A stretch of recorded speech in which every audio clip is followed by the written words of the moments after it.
Bonjour y'all, my name is Brita, and today, which is Unite, I am talking a little bit about the state of the community, player concerns, player complaints in Harry Potter Wizards Unite. A lot has happened in the last week.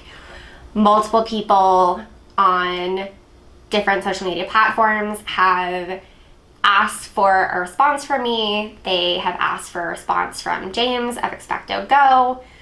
We put together a response and an action team, and now that has kind of spiraled and blown up.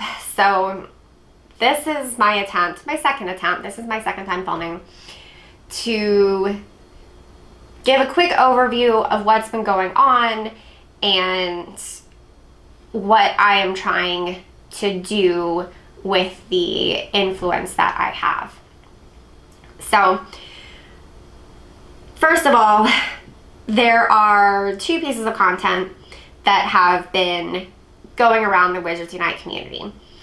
One of them I just came across today for the first time, and I don't know who initially posted it. It's not signed. Okay, well, I just went through Discord and I couldn't find the post, so I guess somebody deleted it. But they had shared it from somewhere else and they were asking about it. And basically it is an open letter to Niantic and Warner Brothers pointing out the fact that we're still in a pandemic and having events which require a lot of walking outside is not really great for people's health and safety, and for a lot of players they literally can't do that because they have lockdowns going on. So that is one piece of content that has been going around. Again, I just came across it today and now I can't find it. The other is a statement that Plotter101 put out on Twitter last week. In it, he explained the player frustration that Adventure Sync is broken for a lot of players, that some players don't even have distance tracking working at all. And he also reminded us that for some players, Adventure Sync has actually been broken for months. It is not a new bug.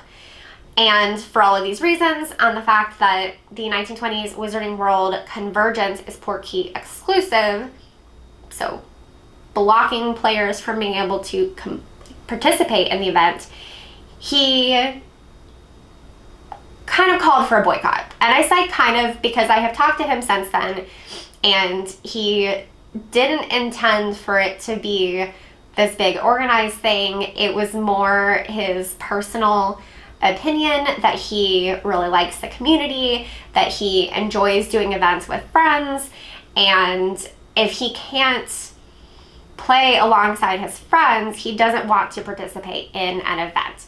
So he wants to wait until Adventure Sync is fixed, and then he will resume participating in the 1920s Wizarding World Convergences. But of course, he posted it publicly, and so a lot of people retweeted it, and then people were tagging me, and they're tagging James in it. And I've also had people in my comments here on YouTube ask me my thoughts on a boycott. So I'm pretty sure that other people had the same idea concurrently, and it's just been an ongoing discussion in the community. And Plotter's post on Twitter became sort of a thing to share and maybe rally around. So those are the pieces of content that have been going around. And of course, James and I added to that because we got together this weekend, we talked about it, we worked on a statement because we were being tagged, and people were asking us on YouTube and on Facebook what our thoughts were and how were we going to respond. So we came up with a statement, just the two of us. So I'm going to read it real quick. in case you don't follow us on Twitter or Facebook. I'm not going to read the intro. We understand the frustration in the Wizards Unite community in regards to all ongoing bugs, particularly the problems with adventure sync and distance tracking. The 1920s Wizarding World Convergence relies on accurate distance tracking for players to earn fragments towards the new registry pages. If players want to boycott any or all 1920s Wizarding World Convergences until the game's distance tracking is fixed for all players, we respect that decision. You do you, okay? However, we disagree that this is the best plan of action if the goal is to attract the attention of Niantic and WB Games. Pause here. Like I said, I've talked to Plotter about his intention with it. His intention wasn't a big statement to get the attention of WB Games and Niantic.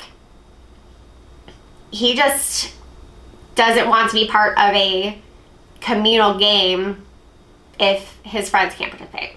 So, the official Wizards Unite team tracks completion of tasks during events, so they know when fewer players complete tasks. The 1920s Wizarding World Convergence is self-paced on a weekday without any tasks. Data collected during a boycott of this event will not easily demonstrate a widespread boycott. Basically, again, if the intention is to get notice from Niantic and WB Games, they need to see a drastic change in player participation. And this is much, much easier to track during an event that has tasks, specifically events that are not, self-paced and on weekdays, than it will be during a 1920s Wizarding World Convergence. So for this reason, James and Brito would rather work with the Wizards Unite community to plan a more effective boycott. We do want to communicate player frustration to Niantic and WB Games, and we want our efforts to be as effective as possible. Reminder, James and I are constantly giving Lola feedback to share with the rest of the Wizards Unite team. But they are very much interested in data, like in-game data, as well as player surveys. So our individual sharing of player feedback has some benefit. We heard from Jewish players about the timing of the event this week. We pushed really hard to Lola to get that changed, and they were able to change it. They extended the event by 24 hours so that Jewish players can also participate this week. But sometimes we share feedback and nothing happens. So again, this is why the data is important, and why if we're going to have a boycott, it should be an event with tasks, because that will produce better data. So thus, this week, we plan on consulting with other leaders in the Wizards Unite community to put together an open letter plus a plan of action. This will culminate in a coordinated public attempt to convince Niantic and WB Games to listen to player concerns. Now, other pushback that we have gotten this week is the term community leaders. Apparently, some players don't want to be called community leaders, and I'm kind of like, if you are the owner of a Wizards Unite Discord, you're a community leader. If you have a Wizards Unite Patreon that actually makes money, you're a Wizards Unite community leader.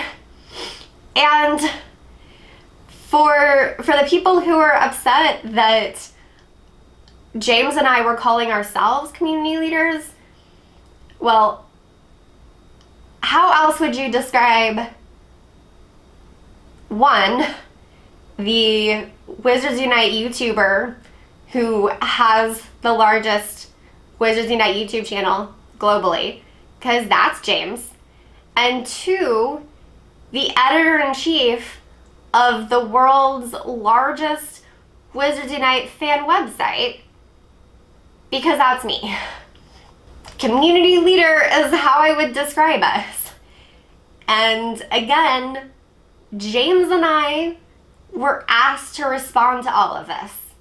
We were asked for our opinions. And, you know, even today, I had players asking me to report on the boycott even if I don't plan on participating myself. So don't get hung up on semantics. Like,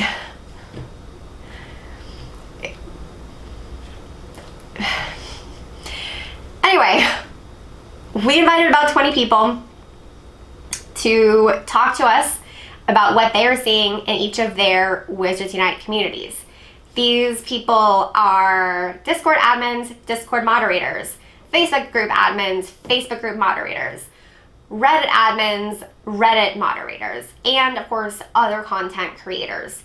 And not just the content creators with NDAs, but multiple Wizards Unite content creators who are active in the community. Everybody who we invited is connected to hundreds, if not thousands of players, where they can collect player feedback, where they can read through comments and questions, tweets and Facebook posts and all of these different things in order to get general player sentiment. And so each of us is able to bring multiple perspectives to the table, which we are then discussing with each other in order to write an open letter and create other actions that we can take concurrently. An open letter plus concurrent actions that we can take. So I have spent most of my Monday and way too much of my weekend working on all of this. Do we boycott a single event? Do we boycott a month of events? Do we just not spend money in the game but still participate in all events?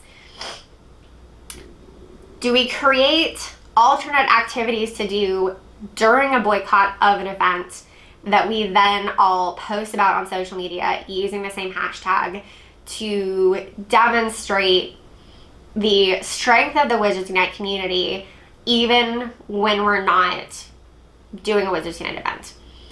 These are all different options that we are discussing, and we are asking our different spheres of influence for their thoughts, and we're bringing that all back to the small discussion. And yes, we're keeping the discussion small because if you have too many people talking in one space, it becomes super overwhelming. There's a reason why I don't hang out in any of the large Discords or Facebook groups, and it's just because that many people all talking at the same time really overwhelms me and it triggers my anxiety, and I can't handle it. Having a small focus group where each person is able to then outreach to hundreds and thousands of other people, this just works better to be more effective. So right now I have written a first draft of the open letter. I have shared that with the group. I am waiting for feedback from them to see what they think. We are discussing player priorities at the moment, and feel free to tell me if you disagree.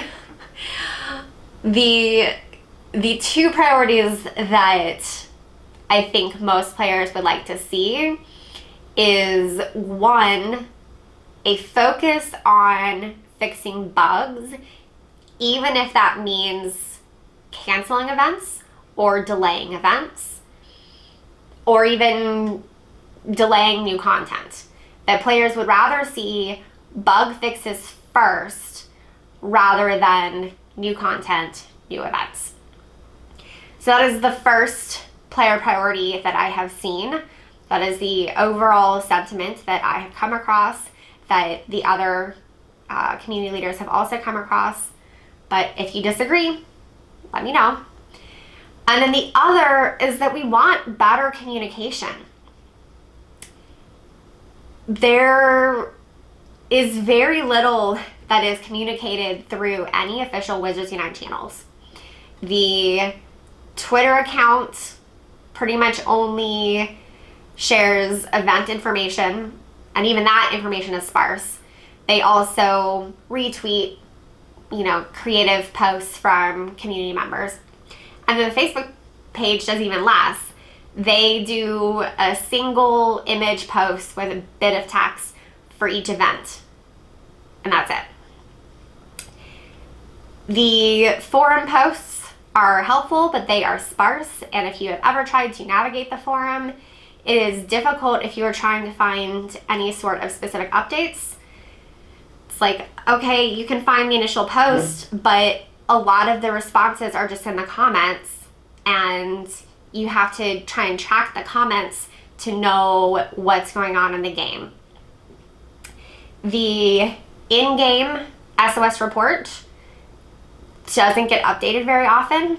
Certainly, there's an announcement about the update that we got that caused all these bugs, but there has not been a subsequent announcement of all of the known issues, all of the existing bugs that would acknowledge that the Wizards Unite team is working on those bugs. That would be helpful. Wizards Unite also does not have a dedicated community manager since FaZe has left. Lola does a lot, particularly in the forums and on Discord, and managing the NDA content creators, but she's not a community manager. That's not actually her job. So we are no longer getting consistent announcements on Discord, and we're no longer getting consistent announcements on Reddit. We also aren't getting questions answered on Reddit, which is something that we had before. The lack of communication is really throwing off players, because I have seen so many people ask on Wizards Unite Hub, on Twitter, on Facebook, all over the place, hey, what's up with spell energy gifts? Okay, well, spell energy gifts, when you try and open it, it crashes the game. This is a known bug. But no one from Niantic or WB Games has communicated that it's a known bug. So players think that they have this new bug, or they have a bug that's unique to them. Some of them think that, oh, all gifts are crashing, because they haven't realized that, it's just the spell energy gifts. Simple communication would fix this. Yeah, we would still have the bug, but then at least players would understand that this bug exists and that the Wizards Unite team is working on it. So improve communication through official channels, not just through Wizards Unite content creators. That is the other big priority that I have seen requested in multiple player spaces online. So that's kind of where we are right now in the discussion, and trying to, like I said, put together a plan of action, a collective plan of action that we can all do to get Warner Brothers and Niantic to listen to us and to respond to us. Finally, I also had a comment on Wizards Unite Hub, and I'll be honest, I'm not entirely sure what he was asking, but he seems concerned that because James and I both received gifts in 2019 from Wizards Unite, that